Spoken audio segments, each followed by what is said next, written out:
Final account problem number 9 as per revise syllabus. So दोस्तों, ये हमारा ट्रायल बैलेंस है जिसमें हमें डेबिट बैलेंस और क्रेडिट बैलेंस दिख रहा है। हम लोग को तो सबसे पहले इसको अलोकेशन करना है। So let's do the allocation first. Stock trading account debit side, purchases trading account debit side, debtors assets, bills receivable assets, wages trading account debit side, investment assets, postage and telegram, profit and loss account, insurance, profit and loss account, plant and machinery. Because plant and machinery is our fixed asset, so we are going to transfer these to our fixed assets, that is asset side. Salaries, profit and loss account, prepaid rent, asset side, bad debts. What is the meaning of bad debts? The amount which is irrecoverable from debtors is called as a bad debts. We are going to transfer to profit and loss account. Furniture, ये भी हमारा fix assets है, तो इसको asset side में transfer करेंगे। Cash in hand assets, sales return, dear friends, ये हमें इनर एडजस्टमेंट में सॉल्व करना पड़ेगा। So we are going to subtract this amount from net sales. Let's move on the capital side. Capital of Kranti and capital of Sumangala, ये हम लोग capital account के credit side में ट्रांसफर करने वाले हैं। Sales trading account credit side, creditors हमारा ये लायबिलिटी है, so we are going to transfer this to our liability side. Bills payable liability, commission, because commission is income, so हम लोग ये ट्रांसफर करेंगे profit and loss account credit side. And last purchase return, same like a sales return, we are going to deduct this amount from our purchase. So once we do this, we are going to transfer with respect to different account like trading account, profit and loss account, partners capital account, and our balance sheet. So let's move and let's talk about this. First, we have to transfer our debit balances. So let's move. Stock, as we have already allocated, stock is our trading account debit side. So we are going to transfer the stock to trading account debit side with the amount. Next, purchases, trading account debit side, as we know that purchases is having inner adjustment. So दोस्तों, इसके नीचे हम लोग एक line छोड़ेंगे। Debtors, debtors ये हमारा assets है, सो हम लोग एसेट साइड में ट्रांसफर करेंगे। डेटर्स, इसके ऊपर भी एडजस्टमेंट है, इसके लिए हम लोग इसके नीचे भी लाइन छोड़ेंगे दोस्तों। Bills receivable asset side, wages, wages is our trading account debit side, so we are going to transfer wages as a trading account debit side. Investment, investment is our assets, so we are going to transfer investment in asset side. Postage and telegram, profit and loss account debit side. Insurance, profit and loss account debit side, but having an adjustment, so इसको भी हम लोग एक line नीचे छोड़ देंगे। Plant and machinery assets, so हम लोग asset side जाएंगे, plant and machinery लिखेंगे, amount है 15,000, ये भी इनर कॉलम में लिखेंगे बिकॉज इसके ऊपर भी हम लोग को एडजस्टमेंट सॉल्व करना है। दोस्तों आगे बढ़ते हैं। Salaries 4,850, we are going to transfer these to our profit and loss account debit side 4850. Next, prepaid rent, prepaid rent always comes to asset side. Now bad debts, bad debts हम लोग profit and loss account के debit side में जाएंगे और solve करेंगे। To bad debts amount inner column में, because debtor से जो रिलेटेड एडजस्टमेंट रहेगा उसका दूसरा इफेक्ट हम लोग को बैड डेब्ट्स में भी देना पड़ता है। Let's talk about furniture, fix assets going to transfer on asset side. Cash in hand, cash in hand भी हमारा एसेट्स है, तो हम लोग इसको एसेट साइड को ट्रांसफर करेंगे। Now sales return, sales return हमें मालूम है, सेल्स रिटर्न का एडजस्टमेंट होता है जिसको हम लोग इनर एडजस्टमेंट बोलते हैं या हिडन एडजस्टमेंट भी बोलते हैं, तो इसको हम लोग ट्रांसफर करेंगे trading account credit side. Sales में से इसे हम लोग को डिडक्ट करना पड़ेगा। Now let's talk about the credit balances. First, capital, we know that capital is always going to transfer on capital account credit side. So क्रांति का और सुमंगला का जो रिस्पेक्टिव कैपिटल है, हम लोग दोनों का भी कैपिटल ट्रांसफर करेंगे कैपिटल अकाउंट के क्रेडिट साइड में। Now sales, sales amount 60,000 rupees, trading account credit side. What we are going to do? We are going to deduct this 1,500 as a sales return from sales, so our net sales will come 58,500. Now sundry creditors, of course liability side, so sundry creditors 30,000 rupees. Bills payable, again liability side. Commission, as we know that commission is our income, so we are going to transfer this to our profit and loss account credit side. By commission 325. Purchase return, we know that purchase return हम लोग को minus करना था, trading account के debit side में जहां पे हम लोग ने परचेस लिखा है, सो हम लोग परचेस के नीचे जाएंगे, माइनस परचेस रिटर्न अमाउंट 1000, 40,000 में से 1000 गया, net balance 39,000. So till now we have clear our trial balance. Now let's talk about adjustment. Adjustment number 1. Closing stock is valued at cost price rupees 28,000 and market price 32,000. As we know that according to double entry book system, every adjustment is having two effect. Okay, so हम लोग इसका first effect trading account के credit side में जाएंगे, लिखेंगे by closing stock, and the second effect is going to transfer in our asset side. So this is what we called as a double entry book system. Adjustment number 2, insurance is paid up to 30th June 2019. दोस्तों इसका मतलब क्या हुआ, हम लोग का year खत्म होता है मार्च में, लेकिन हम लोग ने इंश्योरेंस पे किया है जून तक. सो 3 महीने का ज्यादा इंश्योरेंस पे किया है. सबसे पहले तो हम लोग कैलकुलेशंस करेंगे, 7,500 डिवाइडेड बाय 12 इंटू 3.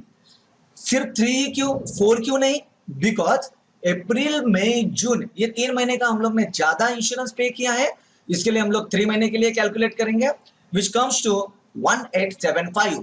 सो हम लोग लिखेंगे इंश्योरेंस के नीचे माइनस प्रीपेड इंश्योरेंस 1875. ओके, इसका सेकंड इफेक्ट एसेट साइड्स में हम लोग ट्रांसफर करेंगे प्रीपेड इंश्योरेंस करके 1875. So the total amount balance with profit and loss account is 5,625. Moving to the adjustment number 3, outstanding expenses, wages rupees 800 and salary rupees 700. So we know that outstanding का मतलब क्या, outstanding मतलब पैसा अभी भी देना बाकी है. So देना बाकी है मतलब हम लोग को ऐड करना पड़ेगा wages के नीचे, add outstanding wages, amount rupees 800. So 3,800 is the total amount going to transfer on second column. दोस्तों इसका सेकंड इफेक्ट, बिकॉज हम लोग पढ़ रहे हैं double entry book system and every adjustment is having two effect. So the second effect is going to transfer on liability side, outstanding expenses under 1, outstanding wages rupees 800. Same हम लोग salary को भी करेंगे. सो सैलरी के नीचे जाएंगे, लिखेंगे outstanding salary amount rupees 700, 4850 plus 700 is equal to 5,550. And the second effect we are going to transfer to our liability side, outstanding salary worth rupees 700. So wages और salary दोनों को प्लस करेंगे तो आएगा हम लोग को 1,500. Now talk about adjustment number 4. Book value of plant and machinery is reduced by 13,000. दोस्तों वैल्यू रिड्यूस हुआ है मतलब डिप्रिसिएशन हुआ है. So हम लोग को 2,000 रुपए का डिप्रिसिएशन हुआ है. अभी 13,000 हम लोग बुक वैल्यू में बाहर डालेंगे, आउटर कॉलम में डिप्रिसिएशन लिखेंगे 2,000 रुपए का. Second same effect, to depreciation on plant and machinery amount rupees 2,000. Depreciation furniture by 5%. Same, ये बहुत लोगों का एडजस्टमेंट अच्छा लगता है बिकॉज इजी एडजस्टमेंट है. ओके, और बहुत स्टूडेंट उसे पसंद भी करते हैं. सो फर्नीचर के नीचे जाएंगे. ओके, फर्नीचर के नीचे हम लोग लिखेंगे लेस डिप्रिसिएशन 5%. 12,500 के ऊपर 5%, which comes to 625. So we are going to subtract this amount from 12,500 and our net amount will be 11,875.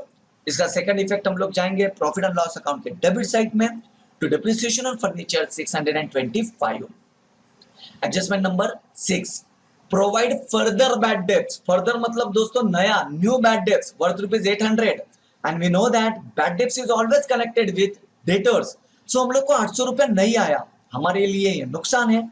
तो हम लोग डेटर्स के नीचे जाएंगे, लिखेंगे माइनस बैड डेब्ट्स. कितना रुपए नहीं आया, 800 rupees. So 800 rupees is our new bad debts.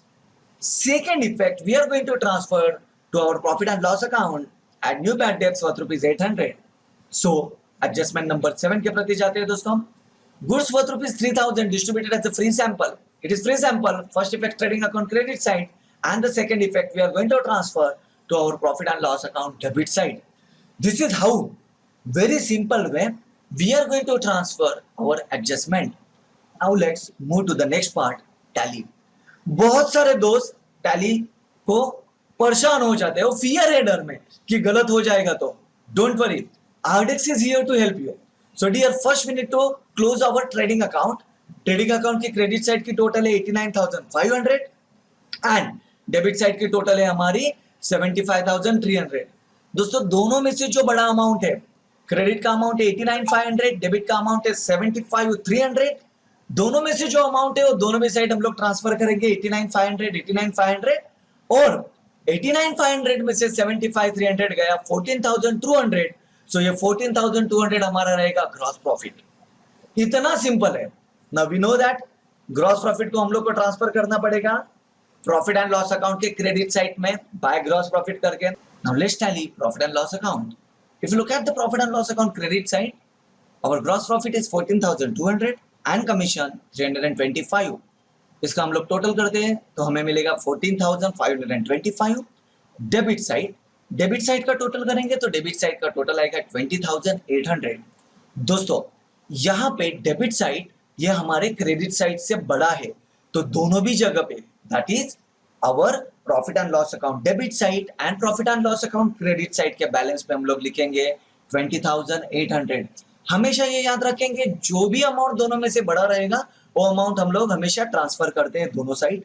अभी हम लोग को निकालना है वो हमारा बिजनेस का loss. So let's talk about loss. 6,275 is our loss. कैसे किया? डेबिट में से क्रेडिट को माइनस किया जो आएगा 6,275। Now this 6,275 we have to distribute among the partners according to their capital ratio. So Kranti का कैपिटल रेशियो है 1,20,000 and सुमन का है 40,000. If you do the simple calculation, that is 12 and 4. So 4 ones are 4 and 4 threes are 12. So 3:1 ये हमारा हुआ capital ratio. दोस्तों 3:1 के ratio के अनुसार ये जो लॉस है 6,275 रुपीज का, इसको हम लोग ट्रांसफर करेंगे। सबसे पहले हम लोग करते हैं क्रांति को। सो क्रांति को 6,275 into 3/4 is equal to 4,706 rupees. So Kranti का जो बैलेंस है लॉस का वो आएगा 4,706। Same for Sumangala 6,275 into 1/4 is equal to 1,569। 1,569 दोनों का टोटल 6,275। नाउ हमें हमारे बिजनेस से प्रॉफिट और लॉस में से लॉस पता चला। Now this loss we are going to transfer to partners capital account. देखते हैं दोस्तों, बहुत ही इजी तरीके से समझना है इसको। बैलेंस बचा है क्रेडिट साइड में, ओके। सो अगर बैलेंस हमारे पास है क्रेडिट साइड में, ये ट्रांसफर होगा हमारे पार्टनर्स कैपिटल अकाउंट के डेबिट साइड में टू नेट लॉस। क्रांति 4,706, सुमन 1,569। Now let's talk about capital account. अभी कैपिटल अकाउंट को दोस्तों टैली करेंगे। क्रांति का टोटल बैलेंस हो रहा है हमारा 1,20,000। सुमन के पास जाते हैं, सुमन का बैलेंस है 40,000। 1,20,000 और 40,000 हम लोग दोनों भी साइड लिखेंगे डेबिट और क्रेडिट साइड में। नाउ हम लोग को निकालना है नेट बैलेंस और net capital from Kranti and Suman. So 1,20,000 minus 4,706 is equal to 1,15,294। This is Kranti's balance. Now Suman का बैलेंस निकालेंगे। 40,000 माइनस 1,569 इज इक्वल टू 38,431। ये हुआ सुमन का net capital. Now this net capital is going to transfer to our liability side under the head capital. Kranti का capital और सुमंगला का capital. Kranti का capital है 1,15,294 एंड सुमन 38,431। टोटल आता है 153,725।